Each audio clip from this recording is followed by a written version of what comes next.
Wow, we got a few driver changes that have shocked the NASCAR silly season off very much, and we got the Roval this weekend. What's going to happen there? We're going to talk about it.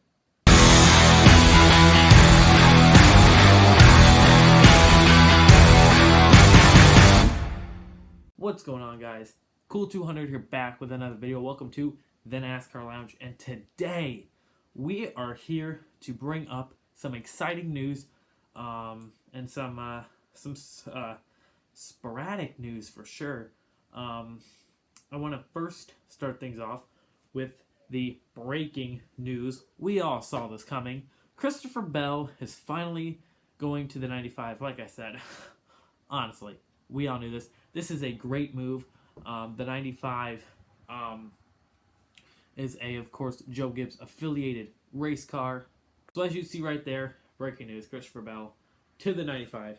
It's really no big surprise, but Joe Gibbs is having a bigger alliance with Joe Gibbs, as I try to look here, which we knew this was coming. I mean, honestly, we knew. We could, after Matt Benedetto was kicked out, we all knew it's going to be Christopher Bell. Just announced it already. I was ready for them to announce it. It finally got announced. This is good because that means Joe Gibbs has tons of breathing room. This contract only lasts till 2020. Guess who else also has a contract through till next year? That is Erik Jones. If Erik Jones underperforms, I'd say he's out, and Christopher Bell finally gets to take the 20. If one of his drivers, like Carl Edwards did in 2016 randomly, or 2015, 2016, I don't remember, randomly retires, like let's say Denny Hamlin, or Kyle Busch just quits because he's so pissed off, or Martin Truex Jr. randomly retires, could Christopher Bell take those rides? Now, there's a tiny chance that will happen, but it could. He's got a lot of breathing room here. And I also heard that Rheem will also come over to sponsor the 95 along with Procore, and probably some smaller sponsors as well. So good for Bell bringing in his own money. So that way the alliance between Joe Gibbs and Levine Family Racing can be stronger than they are this year. Obviously this year they're kind of looking like the 2015 Furniture Row in their first year of alliance. Truex, I think, won a race, if I'm not mistaken. Was it 2014 for their first year? Yes, it was. They won no races, and in 2015 they got a nope, I'm wrong, because they were still a Chevy team. And they won. Okay, so it's a little bit weaker than the first year for Furniture Row Racing, because right away they were winning, but they were, I want to say they were a bit of a better team than Levine Family Racing. But nonetheless, Levine Family Racing getting a stronger car, more equipment, more better equipment. They are running weaker Joe Gibbs equipment right now with Matt Benedetto. Matt Benedetto, of course, taking that equipment to the next level. But yeah, this is, again, not very shocking news. I think the whole NASCAR world was ready for this. I could see tons of replies saying, "Oh my God, what a surprise," just being sarcastic and stuff. Really, everybody saw it coming. So, worst kept secret in the garage area for a long time, but finally out in the open. Next thing I want to talk about is CHRIS Buescher in the 17, and out goes Ricky Stenhouse Jr. Yes, this stormed the NASCAR world for sure. Nobody saw this coming. Now, I had the tiniest of speculation. Didn't think it was going to happen, but the tiniest of speculation after Ricky Stenhouse spun the leader, Martin Truex Jr., at Richmond last weekend. I figured, oh my God, can this be the final straw yet? Ricky Stenhouse, I like you, man. I do. But Jesus Christ, dude, your name cannot be Ricky Stenhouse, okay? It just doesn't happen and you stay in the Cat in the Hat car for a long time. No. Ryan Newman taking that 6 car after Trevor Bayne was mediocre. Taking it, putting it in the playoffs. I think the Cat in the Hat, Jack Roush, just looked at Ryan Newman and even Matt Kenseth as they improved that 6 car in their tenure, and realized it's not the equipment, it's the drivers too. Out goes Trevor Bayne, in goes Ryan Newman. Now we get Ricky Stenhouse out, and in comes Chris Buescher. Now, is Chris Buescher a better alternative in the long run? Absolutely. Look what he's done for JTG Doherty Racing. He took that mediocre, small 37 car and put it in a top 20 points spot.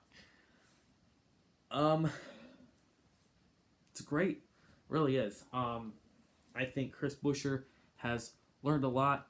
Obviously, not too what would I say? Not too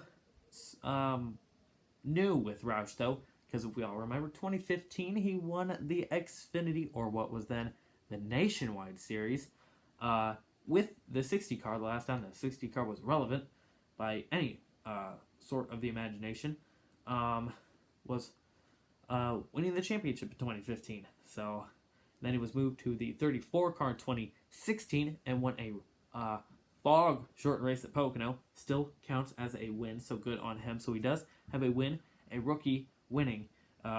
Surprise. So I think Chris Buescher is a good choice. Roush is a step up from JTG, I would say, but I've been very happy with Chris Buescher's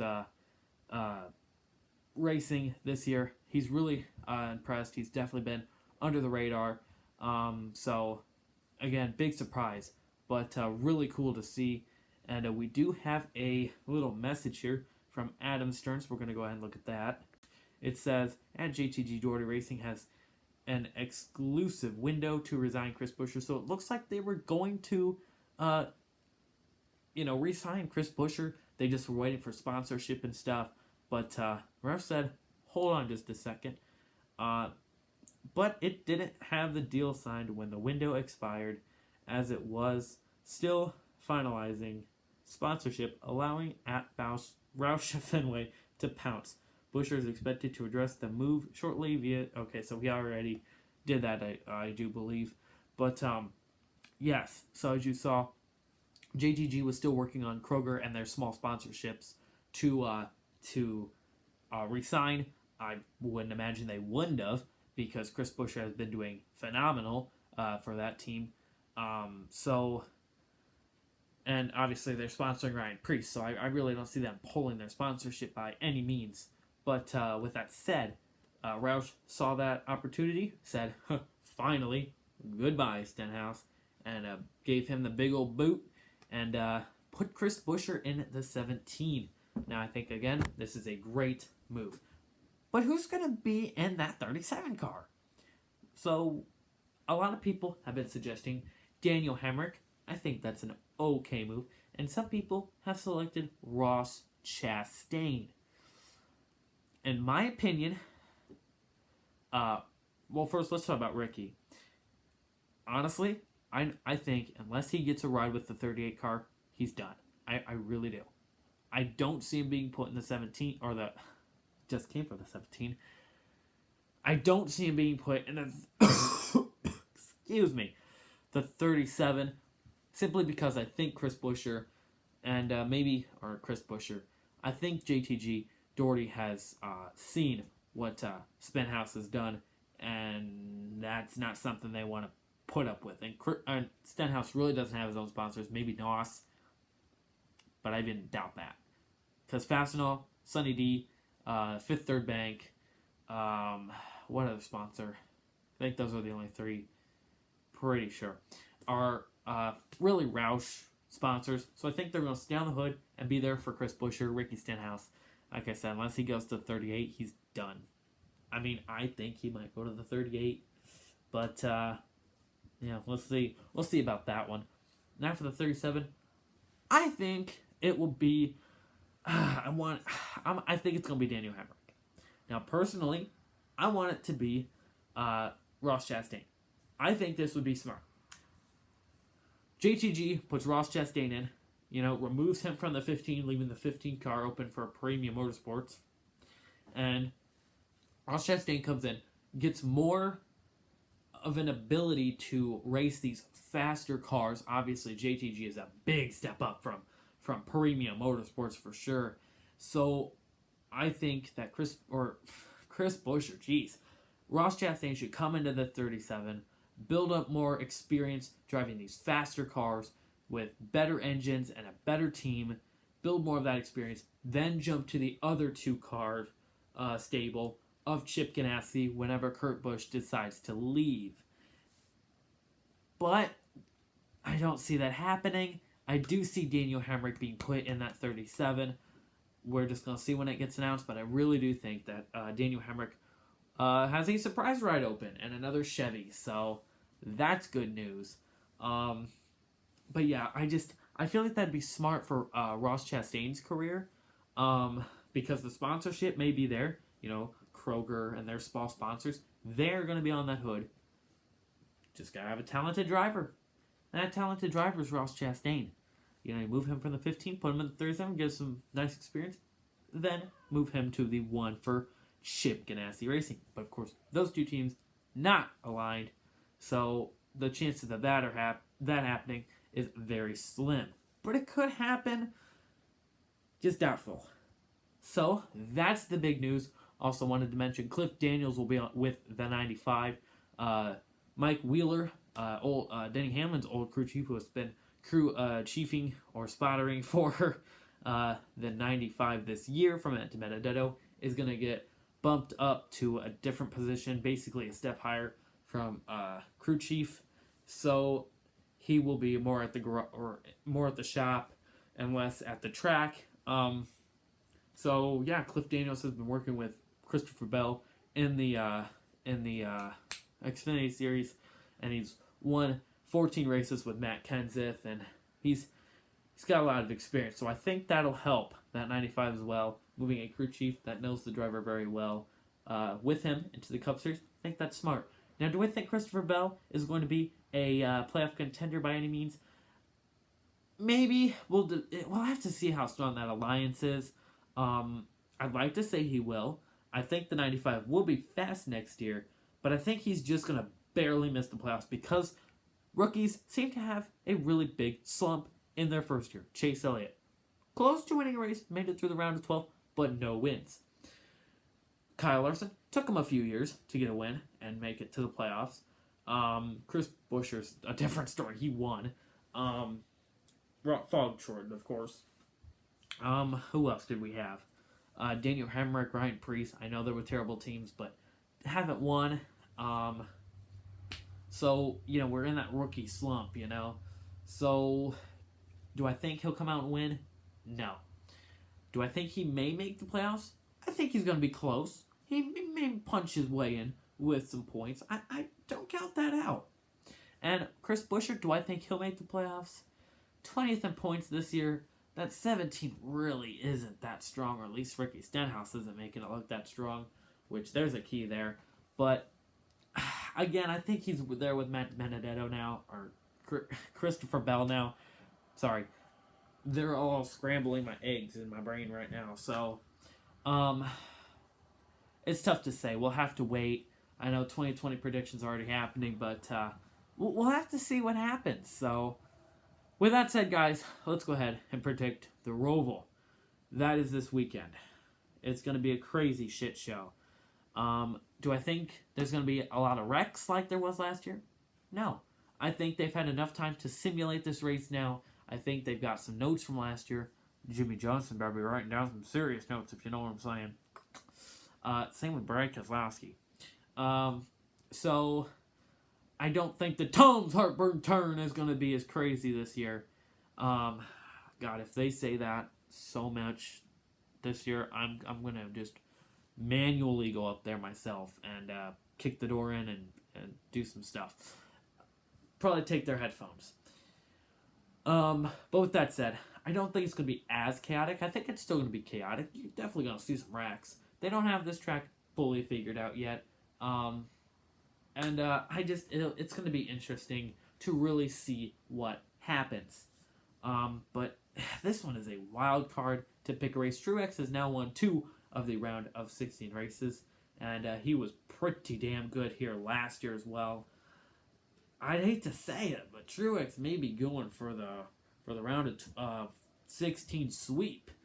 But not so fast. Ryan Blaney was strong.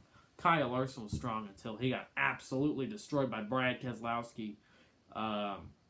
Again, Martin Truex Jr. is strong, and he's strong right now. He's in fire. Who else was good in that race? That's the only really big three I can remember. Ryan Blaney, of course, won with a surprising crazy finish with Johnson taking out Truex. That's controversial. Anyways, so do I think that Truex will win? No. I'm going to pick Ryan Blaney to win this race. He's going to go back-to-back. Ryan Blaney, he hasn't looked crazy this year, but he's near that playoff cut line. I don't think I have him moving on it. I can't remember. It's been a little while. But I think he does get the win. He goes back-to-back. Surprises everybody. That's my bold prediction. Now, obviously, my real prediction is Martin Truex Jr. I just don't want to pick him. That's kind of boring. I picked Martin Truex Jr. a lot. I want to pick someone who is a dark horse right now, and that is Ryan Blaney. So, Ryan Blaney, good luck. I hope you win to make me look less stupid. But yeah, with that said, guys, that's it. That is my long video. Lots of news. I'm sorry I'm late with a lot of this. I know a lot of it came out, but I figured there was going to be more news. I didn't think it was going to be with the 37 by any means. I was like, okay, Chris Buescher, you're coming back to the 37. We're going to make the playoffs this time. JTG said, hold my contracts. We'll wait. Or I guess that'd be Roush Fenway said, hold my contracts, I guess. Or rip up, being cringy at this point. Anyways, guys, please like this video. Leave a comment, subscribe for more. Let me know what you think about all this craziness. And what do you think is going to happen at the Roval? I will see you guys in the next video. Have a good one. Peace out.